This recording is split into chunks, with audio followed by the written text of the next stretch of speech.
Hello and happy Friday. Welcome to your Friday edition of WRMK News 12 Friday Newscast. We got a jam-packed broadcast to get to this Friday, so let's get started right now.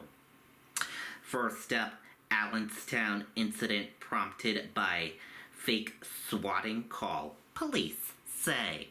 Let's take a listen to that report from WMUR News 9.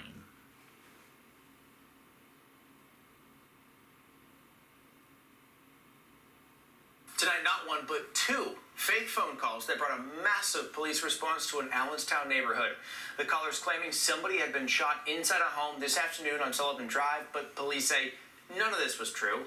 Armani Fleming is live in Allenstown tonight with why police say these calls can be so dangerous, Armani.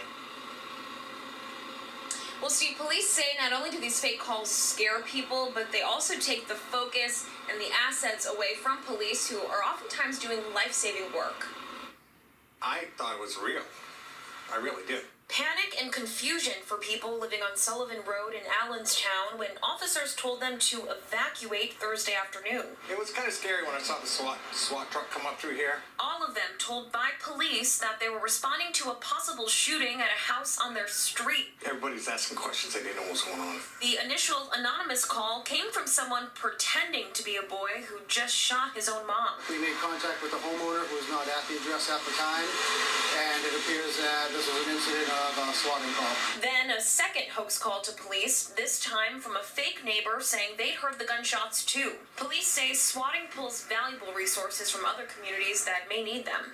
There were well over 15 to 20 police officers that came off of their jurisdictions to assist us with maintaining the safety of the residents here. Earl says even though the whole thing was a false alarm, it's better to be safe than sorry. Well, I'm glad that they were here because what if it wasn't a prank call and it was an active shooter in there? But those in charge of responding to every call for help say the fake ones cause more harm than you might think. The whole idea of swatting in general is really dangerous to the entire public, and it's not funny. It's not laughing at it in the slightest bit, and should not be done.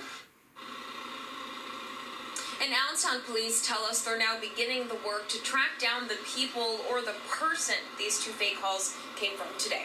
We're live in Allenstown tonight. Imani Fleming, WMUR News 9. Okay, and there you go on that report.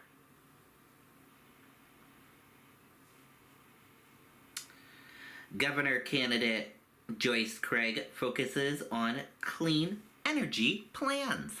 Let's take a listen to that report from WMUR News 9.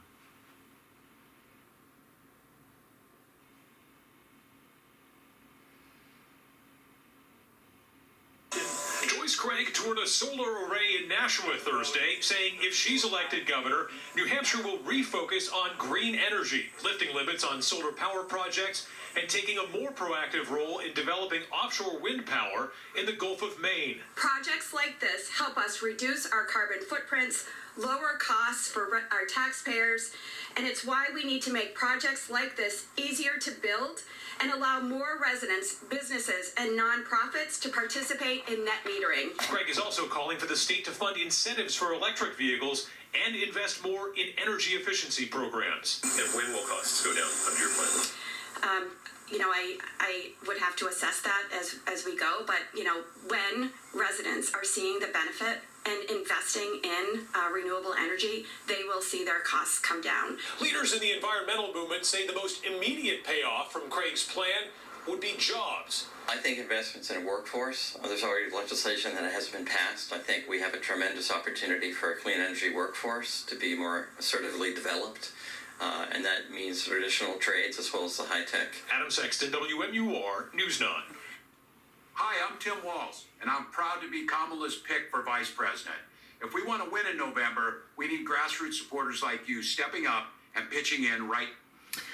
Okay, and there you go on that report. We want your thoughts on that. You can email in and weigh in at rknetwork1995@gmail.com. That's rknetwork1995@gmail.com.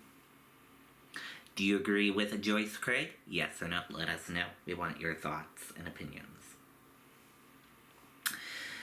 New Hampshire prepares for potential flooding from Debbie remnants. Let's take a listen to that report from WMUR News 9.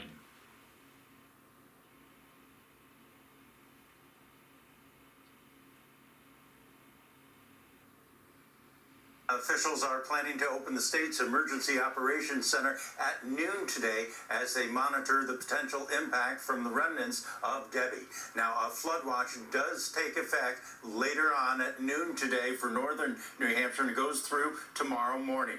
Officials with the Division of Homeland Security and Emergency Management say they've had calls with local, state, and federal partners and the National Weather Service to get ready for what Debbie could bring.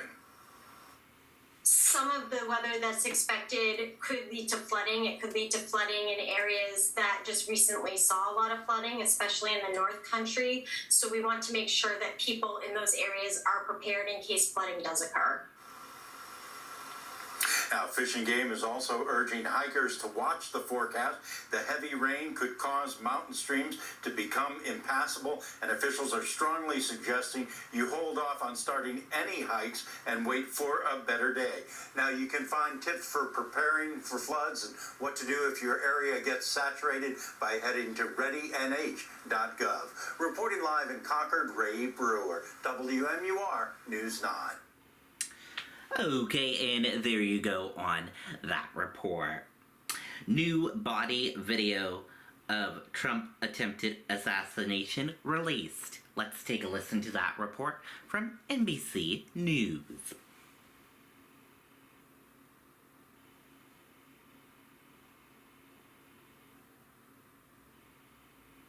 Moments before shots rang out at former President Trump. A Butler County police officer coming face to face with the shooter. Newly released body cam video shows the officer being hoisted up to the roof before quickly coming down after he says Thomas Crooks pointed a weapon at him. This close, bro. Dude, he turned around on me. Officials say Crooks fired 8 shots, nicking Trump in the ear, killing one rallygoer, and critically injuring 2 others. He was shot to death by counter snipers within seconds. The same officer is seen jumping on the roof after the shooting, where Crooks' body can be seen. Before you came up here, I put my head up there like an idiot by myself, dude. I was calling out, bro. You're on top of the roof. Are we on the same frequency? Officials say that information about the shooter from local police never made it to the Secret Service because they were not on the same radio frequency. What I can tell you is that that piece of information, that vital piece of information, and by no fault of anyone, it was a very stressful situation. It did not make it over. The team of officers seemed baffled such a strategic location was not covered. I told them they need to post the guys over here. I told them that.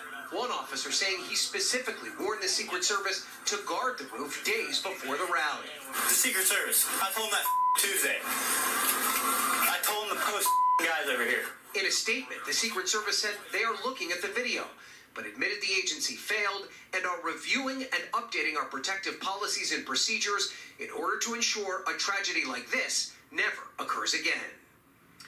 And of course, the former head of the Secret Service, Kimberly Cheadle, resigned her post in the fallout from this shooting. The new acting director recently told Congress that agents could be fired if their investigation reveals they broke agency protocol. Hey, thanks for watching. Don't miss the Today Show.